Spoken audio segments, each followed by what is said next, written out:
سب سے پہلے تو ویل یونیورسٹی کی جانب سے آپ کا شکریہ ادا کرنا چاہتا ہوں کہ آپ نے اپنی مصروفیت میں سے یہ وقت نکالا.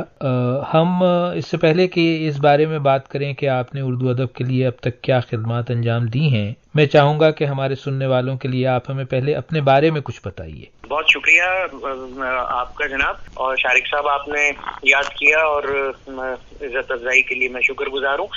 بنیادی طور پہ میں ایک کیمیکل انجینئر ہوں، اور لکھنے پڑھنے سے شغف پڑھنے سے وہ بہت چھوٹی عمر سے اس کا آغاز ہو گیا تھا. ہم پڑھا کرتے تھے اشتیاق احمد اور اے حمید، اور اس کے بعد پھر فیروز سنز کے ناولز، اور ان سے پھر آہستہ آہستہ ادب عالیہ کی طرف.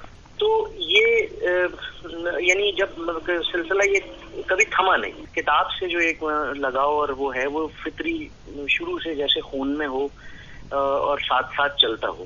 پھر وقت آگے گزرتا چلا گیا، انجینئرنگ کر لی، اس کے بعد پھر ایک منسٹری آف پیٹرولیم کے ایک ادارے میں ملازمت اختیار کر لی. تو یہ سلسلہ چلتا رہا، لیکن ادب سے تعلق ٹوٹا نہیں. یہ مختصر تعارف ہے. کراچی سے تعلق ہے، پھر حیدرآباد چلے گئے، وہاں والدین کا ٹرانسفر ہو گیا. والدہ فزکس کی ایسوسیٹ پروفیسر ریٹائر ہوئی، والد صاحب بینک میں تھے ایک سینئر عہدے پہ. پھر اس کے بعد کوئی 7 سال پہلے حیدرآباد کو خیر بات کہنا پڑا، اس لیے کہ جو 2-4 رشتے دار تھے قریبی وہ سب یہاں کراچی میں تھے، تو پھر ہم کراچی چلے آئے. اور چونکہ ملازمت بھی تبادلہ ہو گیا تھا، مظفر گڑھ میں میں تھا وہاں 2.5-3 سال، اس کے بعد کراچی تبادلہ ہو گیا تھا، تو 10 برس سے پھر مستقل یہاں ہیڈ آفس میں ہوں. اور یہ سلسلہ جو ہے یہ اس طرح سے چلا آیا ہے، اور اب بھی اسی طرح سے رواں دواں ہے. تو یہ جو آپ کا ادبی سفر ہے، جو آپ نے بتایا کہ بچوں کی کہانیوں سے شروع ہوتا ہے اور اس کے بعد پھر سنجیدہ ادب کی طرف، تو اس میں آپ نے کیا کھویا اور کیا پایا؟ آپ کیا بتائیں گے؟ کیسے آپ کنونس کریں گے لوگوں کو، خاص طور پہ ہمارے نوجوان سننے والوں کو، کہ یہ ایک دلچسپ سفر ہے؟ دیکھیے، سب سے پہلی بات تو یہ ہے کہ ایک شخص جس نے اپنی عمر کے 15-18 سال گزار دیے اور ادب کی طرف، پڑھنے کی طرف وہ راغب نہیں ہوا، مائل نہیں ہوا، تو اب یوں سمجھ لیجئے کہ پھر یہ بہت دقت طلب کام ہے.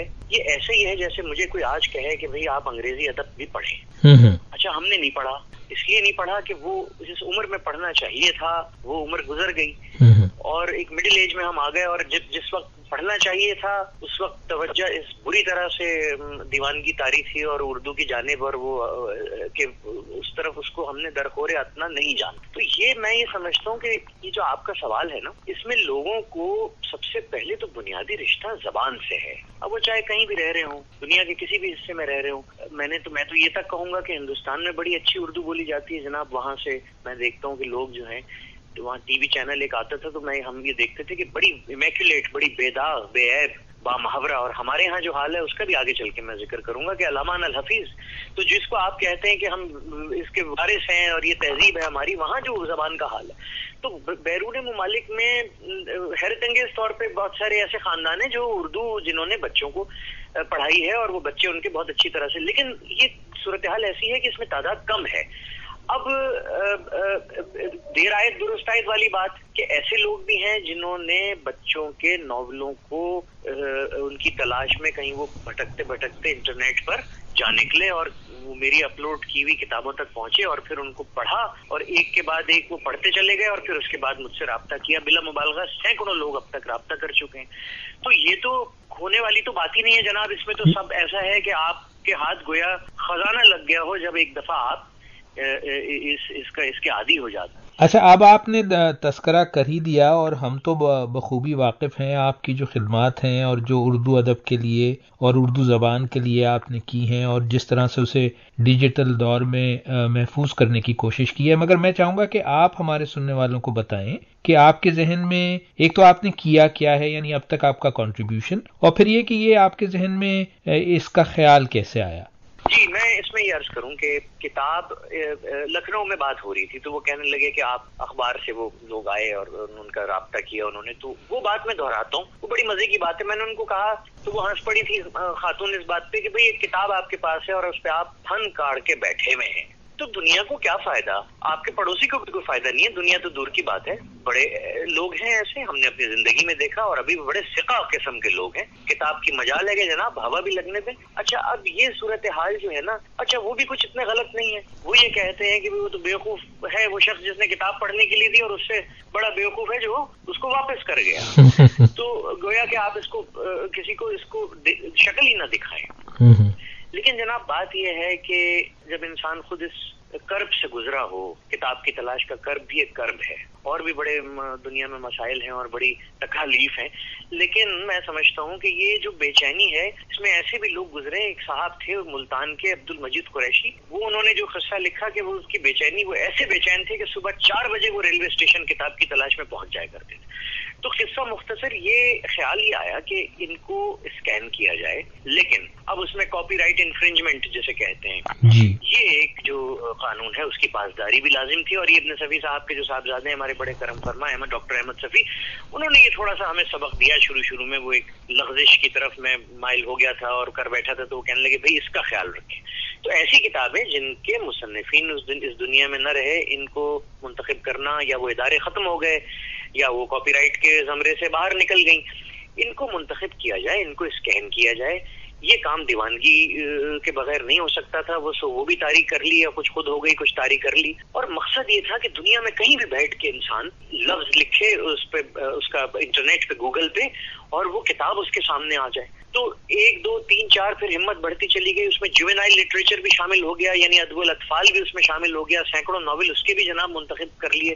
تو 500 کتابیں اسکین ہو گئی۔ ماشاء اللہ، 500 کتابیں، اندازاً یہ 500 کے قریب تعداد پہنچ گئی، اگلے 1 مہینے میں 500 کو تجاوز کر جائے گی۔ اس میں خود نوشتیں ہیں، سفر نامے ہیں، اور پاک و ہند کی خود نوشتیں ہیں کوئی 80 کے قریب، بڑی نادر و نایاب سفر نامے ہیں، شخصی خاکوں کے مجموعے ہیں، اور اس میں ادب الاطفال کے وہ ناول ہیں جو فیروز سنز اور شیخ غلام علی سنز جیسے اداروں سے 70 کی دہائی میں شائع ہوتے تھے، جن کو پڑھ کے مجھے بلا مبالغہ کئی لوگوں نے کہا کہ ہماری آنکھوں میں آنسو ہیں۔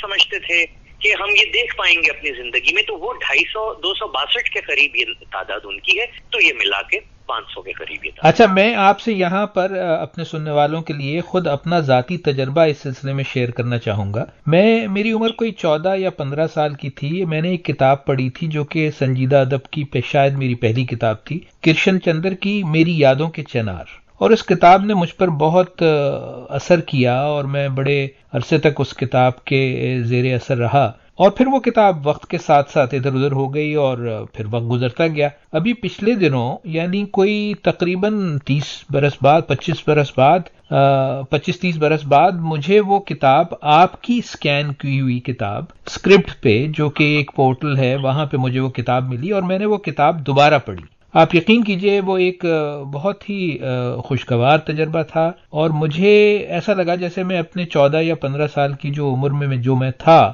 اس سے میری دوبارہ سے ملاقات ہو گئی ہو۔ بالکل آپ نے صحیح کہا۔ یہ کتاب کا یہ اثر جو ہوتا ہے، بچوں کے جو خاموش مجاہد کے نام سے جو یہ لکھا کرتے تھے لوگ، مقبول جہانگیر، حمید، بوزے اقبال، بڑے بڑے نام تھے جناب، ان پہ ایک مقالہ لکھا میں نے، وہ ابھی شائع ہوا ہے۔ اس کو میں نے ابتدا یہ کی کہ محمد علی باکسر کے قریب ایک شخص پہنچا، اور وہ ایک تقریب میں، اور وہ ایک سیاہ فام شخص تھا اور بوڑھا تھا، اور اس کے ہاتھ کانپ رہے تھے۔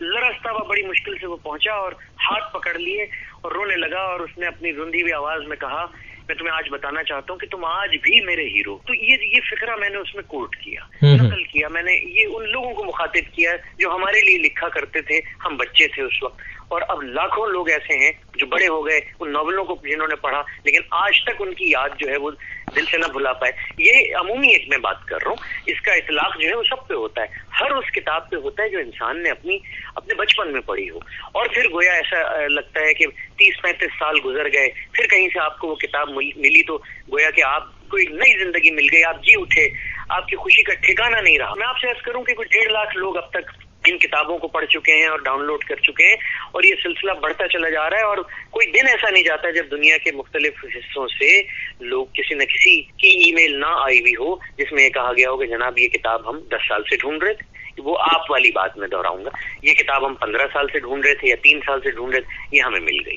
اور آپ کے اس میں تو اس وقت جو خوشی ہوتی ہے بس یوں سمجھ لیجیے. پھر اس میں پی ایچ ڈی کے اسکالرز ہیں جنہوں نے اپنے مقالوں کے لیے رابطہ کیا, خاص طور پہ ہندوستان سے زیادہ ایسے لوگوں نے رابطہ کیا, کوئی 15 کے قریب. تو چیزیں ان کو مہیا کی, پھر ان کو لنکس بتائے اور اب چیزیں یہاں سے اسکین کر کے ان کی فرمائش پہ بھی بھیجی کہ اب بات یہ ہے کہ دیکھیے کہاں جائے گا وہ شخص. لائبریری میں اس کو گھاس نہیں ڈالی جا رہی. پھر وہ پہلی بات تو یہ کہ ہے نہیں, اکثریت نے یہ کہا ظاہر ہے رابطہ جب کریں گے جب وہ ہر طرف سے مایوس ہو جائیں گے. بڑے بڑے نام ہیں, میں کیا عرض کروں کہ وہ پتہ چلا کہ نہیں جناب یہ کتاب نہیں ہے. تو انہوں نے کہا کہ ہم نے کہیں سرورق دیکھا آپ کی ویب سائٹ پہ تو ہمیں خیال آیا کہ شاید ہی آپ ہمیں مہیا کر دیں.